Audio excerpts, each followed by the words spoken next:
that the value of a used Toyota car doesn't really decrease too much. Trust me, man, it's absolutely important to get a car in Australia. If you've already been a full licensed driver at home, the only thing you have to do before coming to Australia is to get a certification by a notary of that. Maybe on Taobao, that kind of website, it's good to search there. And remember to take the original document with you. In Western Australia specifically, you can literally use the international driving license always. But the thing's a little bit different in the Eastern Coast. It seems like you can only drive using your international one for maybe a couple of months. Later on, you have to do the test. So no matter which state you are in, I highly recommend you maybe firstly, collect your car and then do some practice. Get quite familiar with, driving and some local rules, then get a coach and do the test. Perth, a city in which merely 2 million people live there. It's really massive. You know what? From one of the northern parts, the Yanchep, to one of the southern points, the Rockingham, the distance between these two places is nearly 100 kilometers. It's so insane. And you see, the public transportation for real couldn't cover all of these places. So for me, for instance, when the new semester begins, I plan myself to drive from home to school on a daily basis. Freeways to connect different suburbs and with the city area only takes me 15 minutes to commute. So the thing is, where to get a car?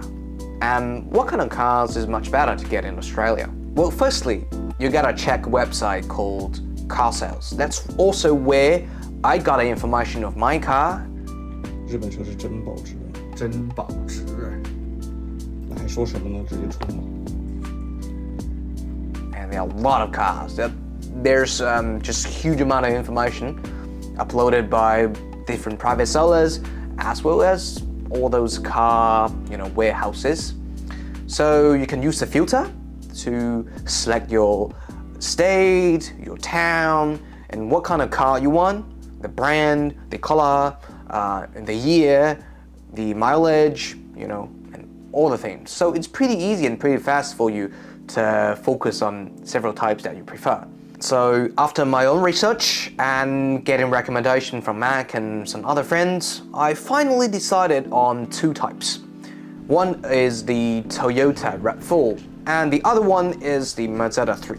When you get there, you're gonna realize, wow, it's so big. Yeah, really a lot of cars.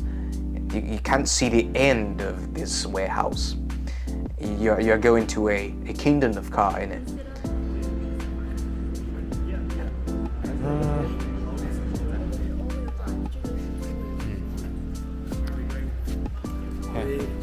Looking for the hybrid RAV4.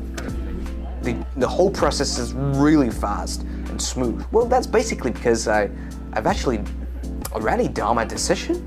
So I just decided on the RAV4 because Toyota can keep value more, and the RAV4 maybe I think it's more practical because it's a SUV. You can go to either private seller or the warehouse like I went to. Well, for private seller, you can absolutely have a bargain, but for the warehouses, nowadays, for most cases, they are fixed price. But the price is pretty decent. Well, that man is a car seller. He knows he's gonna get his first G-Class later on. I think he's pretty young, right? Maybe just 25 years old. He makes a lot of money from us. Well, in Australia, Japanese automobiles are really popular. You will see on the street how many Toyota cars. So the crazy demand for Toyota car actually leads to a crazy phenomenon. That the value of a used Toyota car doesn't really decrease too much.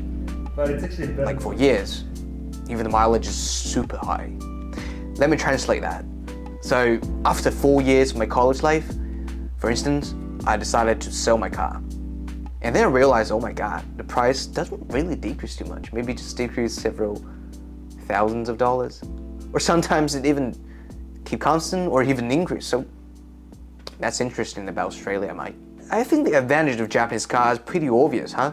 It's fuel saving, right? And the price of doing service is pretty low compared with, all kind of American or European cars.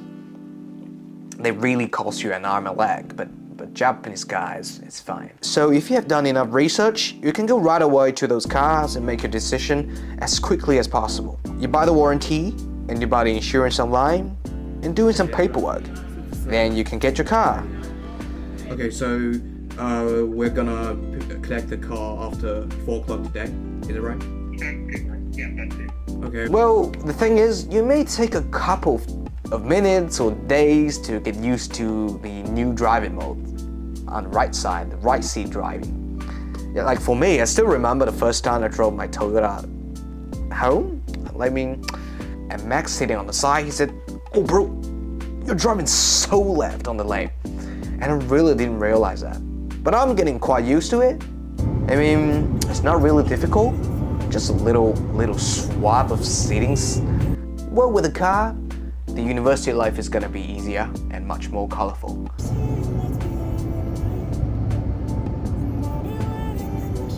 So that's basically the video today. I hope you like it. Life in Australia, I think it's great. It depends on what kind of person you are. If you like exploring some outdoor experiences, outdoor exercise, cycling, surfing, you like landscapes, you like photography, well, Australia is a place for you.